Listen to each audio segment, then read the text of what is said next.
దౌర్జన్యం మా నాన్న మా అకౌంట్లోనే విత్డ్రా చేయించుకొని మాతోనే దౌర్జన్యంగా తీసుకున్నారు నెల డైలీ 10 లక్షలు లాగా అసలు ఘోరం. మిగతా వాళ్ళు మన అకౌంట్ లో పడితే ఎట్లా తీసుకున్నారు తమ్ముడు వాళ్ళు? ఇప్పుడు అదే కదన్నా దౌర్జన్యం అన్న. ఇప్పుడు విత్డ్రా చేస్తావు లేదా?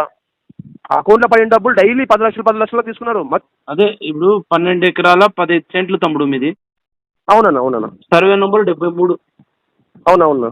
మొత్తం లిస్ట్ తీసినాను తమ్ముడు, ఎవరెవరు ఇచ్చినారు ల్యాండ్స్ అనేది. మీది 1,64,25,000 మీకు ముట్టినట్లు ఉంది దీంట్లో. అవునా, వాళ్ళు 73 లక్షలు తీసుకున్నారు బెదిరించి. అదే బెదిరించి అది ఏదో అంటే ఎవరెవరు దాంట్లో? మనోజ్ రెడ్డి, సాయి ప్రసాద్ రెడ్డి అంకుల్, మనోజ్ రెడ్డి.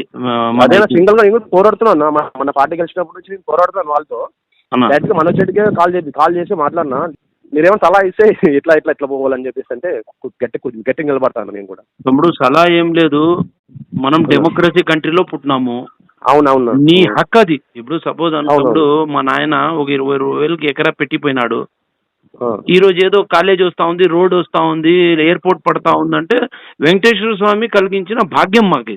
అవునవునవును, అల్లా కలిగించిన భాగ్యం, యేసుప్రభు కలిగించిన భాగ్యం అది. వీళ్ళు ఎవరు మా పైన దౌర్జన్యం చేసి లాక్కోనికి? అదే కదా నేను మాట్లాడుతుంటే ఏం చదువుకున్నా ఏం చేస్తున్నావు నువ్వు అని చెప్పేసి నోట్ క్వశ్చన్ బూతులు. ఎర్రస్వామి అనే వ్యక్తి అయితే వద్దన్న. అసలు పేరెంట్స్ మా నాన్నను నా కళ్ళ ముందర మా నాన్న తిట్టి, మా నాన్న తిడుతుంది మాకు ఎట్లుంటుందన్నా. తిట్టేసి ఆ దౌర్జన్యం మా నాన్న మా అకౌంట్లోనే విత్డ్రా చేయించుకొని మాతోనే దౌర్జన్యంగా తీసుకున్నారు నెల డైలీ 10 లక్షలు లాగా అసలు ఘోరం అన్న ఇది. అసలు మా నాన్నకు దానివల్ల హాస్పిటలైజ్ అయిపోయినాడు అసలు. తమ్ముడు ఇప్పుడు గవర్నమెంట్ ఎకరా ఎట్లా మనకి ఇచ్చింది? 13,25,000 మన 50,000. 13,25,000, 1,50,000. తర్వాత మనకు ముట్టింది ఎంత, వాళ్ళు తీసుకునింది ఎంత అన్న? మనకు వచ్చేసి 90 లక్షలు వచ్చిందన్నా. వాళ్ళు 73 లక్షలు తీసుకున్నారు. 90 లక్షలు మనకు వచ్చింది, 73 లక్షలు వాళ్ళు తీసుకున్నారు. అంటే ఎకరాకు 6 లక్షల చిల్లర తీసుకున్నారు వాళ్ళు. మనకి ఎకరాకి ఎంత వచ్చినట్లా? మనకి 13,50,000. 13,50,000 మనకు అకౌంట్ లో పడింటే వాళ్ళు తీసుకుని దాంట్లో 73 లక్షలు తీసుకున్నారు. 73 లక్షల మాకు ముట్టింది. మిగతా వాళ్ళు మన అకౌంట్ లో పడితే ఎట్లా తీసుకున్నారు తమ్ముడు వాళ్ళు? ఇప్పుడు అదే కదన్నా దౌర్జన్యం అన్న. ఇప్పుడు విత్డ్రా చేస్తావు లేదా? అకౌంట్ లో పడిన డబ్బులు డైలీ 10 లక్షలు తీసుకున్నారు. మా చెక్కులు కూడా తీసుకోలేదు వాళ్ళు. సెల్ఫ్ చెక్కులు తీసుకున్నారు. తర్వాత లేదు, సెల్ఫ్ చెక్కులు క్యాన్సిల్ చేసి మీరే విత్డ్రా చేయండి. బయట నిలబడతారు, వాళ్ళే వచ్చి పిలుచుకెళ్తారు మనల్ని ఇంటి దగ్గర నుంచి. బ్యాంక్ టైం ఏంద్రా స్పెషల్ గా మేనేజర్ తో మాట్లాడి, సిండికేట్ బ్యాంక్ సార్ మాది, సిండికేట్ బ్యాంక్ లోనా ఇంతకుముందు దాంట్లోనే డైలీ 10 లక్షల లాగా తీసుకున్నారు. కరోనా టైం ఎంత అడుక్కున్నాం అసలు. మీ వాల్యూ ఎంత? అది పొలంది ఎంత తీసుకుంటారు మీరు? వాల్యూ ఎంత? అది రెడ్ మార్కెట్ ఇస్తాం. ఇప్పుడు ఇవ్వ డబ్బులు నువ్వు సార్ క్యాన్సల్ చేపిస్తాను పో. అతని పేరు ఏం సార్? అది విఆర్ఓ జయరామా ఎవరు ఆయన తెచ్చుకొని మొత్తం పక్క ఫ్రాడ్ చేసి వస్తున్నాడు జయరామే.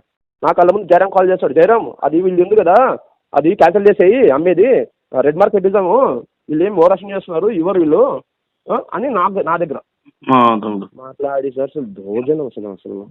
లేదు తమ్ముడు, నువ్వు గట్టిగా నిలబడతానంటే నేను పోరాడేకి రెడీ తమ్ముడు. నేను ప్రాణాలు తగ్గించే ఉంటాను. ఇప్పుడు ఇచ్చారు లేదు, ఫస్ట్ డబ్బులు ఇచ్చింది మీరే కదా, మేమే ఫస్ట్ జైలు వేస్తామంటున్నాను. భయపడిచ్చారు. అది ఇప్పుడు మనం వాళ్ళ ప్రభుత్వంలో హాయంలో వాళ్ళు ఏం చెప్తారు చేయాల్సిందే వాళ్ళు. తమ్ముడు నీ పేరేమి? గంగాధర్. మీ నాన్న పేరు? బసప్ప, కురవ బసప్ప. మన తాత పేరు సన్ ఆఫ్ నాగప్ప. రైట్ తమ్ముడు, రైట్. నేను ఖచ్చితంగా నిలబడతాను. నేను ఎక్కడికైనా ఖచ్చితంగా నిలబడతాను. నాకు ఖచ్చితంగా నన్ను కాల్ చేయండి ఆ విషయం మీద ఉంటే ఖచ్చితంగా వస్తాను. ఇప్పుడు నీ పేరు ఫీడ్ చేసుకుంటాను. ఖచ్చితంగా కలుద్దాం తమ్ముడు. ఎందుకంటే మనం సమాజంలో ఇంకొక 5 ఏళ్ళు బ్రతుకుతామో 10 ఏళ్ళు బ్రతుకుతామో, మా ముందు ఇలాంటి అన్యాయం జరిగితే మేము పుట్టి లాభం లేదు తమ్ముడు. అదేనా సీఎం, అది నాకు కూడా అదేనా. ఏదైనా ఒక్కసారి కూడా నువ్వు నా దగ్గర రాలేదు కదా తమ్ముడు. అంటేనా ఏమనుకున్నాంటేనా ఇప్పుడు ఎట్లుందంటేనా ప్రశ్న నమ్మకలేదు, ఎవరు నమ్మాల సమాజం అనేది అర్థం కాలేకపోతుంది అసలు. లేదు తమ్ముడు, 1 ఇయర్ నుంచి వాళ్ళకి పోరాడుతున్నాను కదా. వీడియో ఖచ్చితంగా పోరాడుతాను, నేను ఖచ్చితంగా వస్తాను. ఓకే తమ్ముడు, నేను ఈవినింగ్ వచ్చి కలిసి తమ్ముడు నువ్వు కలుస్తాను, ఖచ్చితంగా వస్తాను. ఓకే తమ్ముడు, ఓకే థ్యాంక్స్.